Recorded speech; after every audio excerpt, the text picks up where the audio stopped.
Okay, so I need to see my project panel, and it looks like it's hiding. Let me just close this panel that I don't need here, and click on the arrow to bring up my project panel. There's my project panel, and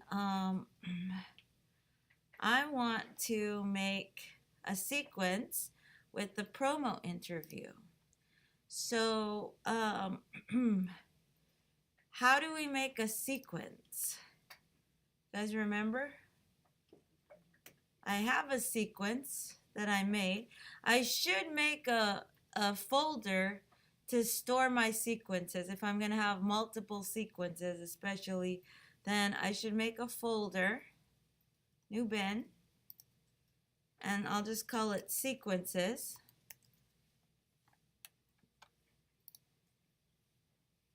And I have a sequence somewhere. I got a little unorganized because I don't know what folder it's in. But I want to make a sequence that will match the settings that we used in the promo interview, probably because that's the primary footage I'm going to be working with. And so I could make a sequence in a few different ways. I could go to the new item button, right? And choose sequence. Or I could go where else? File, new, sequence, or look, keyboard shortcut, Command N. And then if I know the settings on the camera that I used, I'll be able to choose a sequence preset that matches. So I know the camera was shot using AVCHD settings, and then we were doing 1080p, and we were using like the 30 frame rate. So that would probably be the correct sequence, right? So I could say, I could call this promo edit. So this is different than just creating a folder in the bin, right? Right, so now I'm creating a sequence to go into the folder. So, so this can be like my promo edit. This is where I do the work. And I click OK. Now, if you're really unsure about the footage that you shot, you can always make a sequence by dragging a clip to the new item button, and then it will match the settings that you used on your camera. So if I go into my promo interview and then I choose a clip, like it could be any clip, but let me just see, let me just double click on one of these later clips. One that has a lot of markers maybe that I'm definitely going to be using. And then I can mark an in and an out.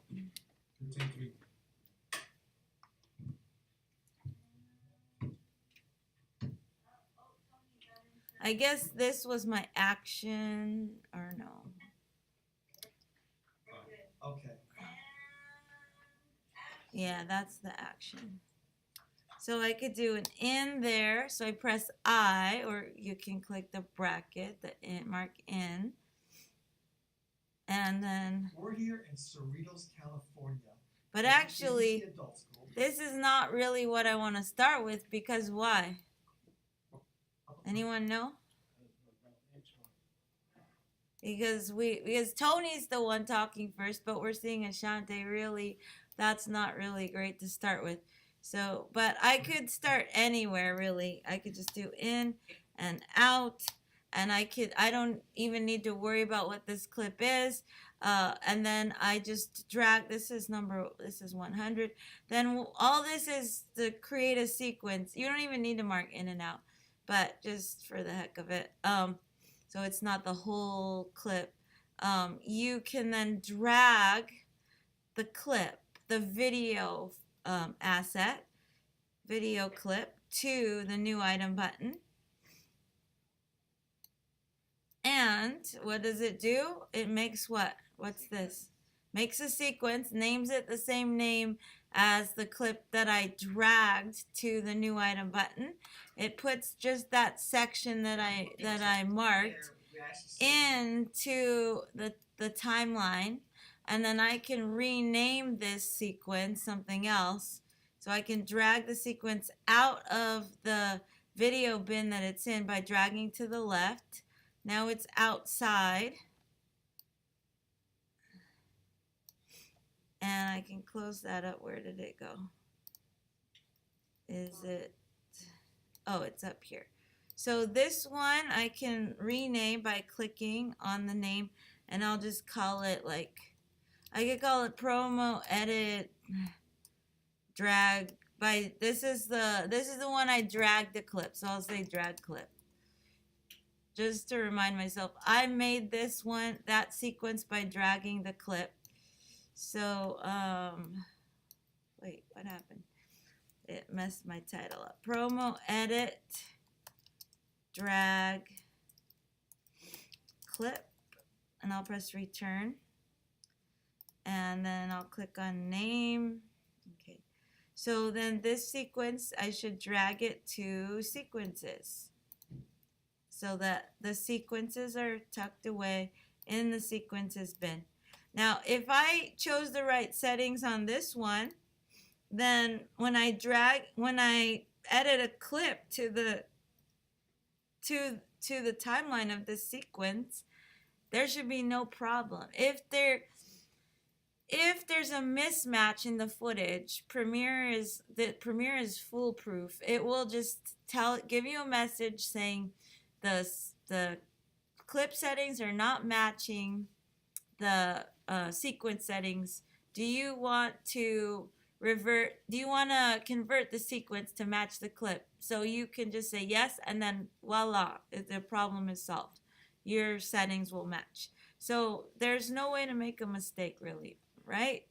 Okay, so I can, if I double click this one here, so this is my promo edit. It has nothing in it yet. This one has something in it. I can select it and delete it and start from scratch on this one too. But I'm going to just try my promo edit and see if I have that one correct by dragging in a clip from my promo interview. So I want to maybe start with the Tony and Ashanti camp, because why? Because I know that, because Tony's talking at the beginning, doing the introduction. So let me see, where did if I go maybe lower on the list. Okay, so this is the tracking one. I can see that right there with the marker there, labeling, tracking. This one might be where I want to start. And I even put in a log note here, Tony still cam. Yeah, and then this is the two-shot tracking. So I might want to start with just the still camera shot, and this is where the action happens, and this will be where the introduction is.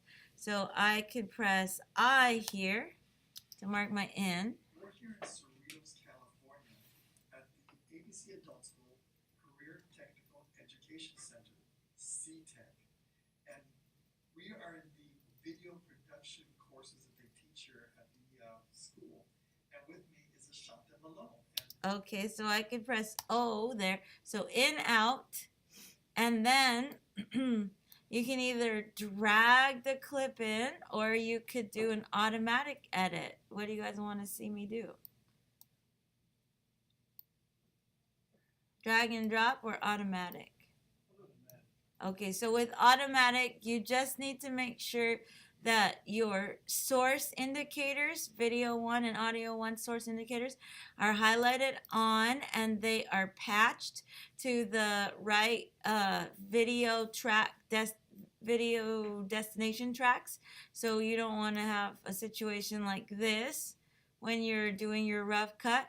You want your video 1 source indicator to be patched, connected to your video 1 destination track, and your audio 1 also, so the audio source should be patched or connected to the audio 1 destination track, and then you put your playhead where you want your video to go in. So if I want it to go in at the very beginning, my playhead should be at the very beginning, my time code should be at 0, and then I press what?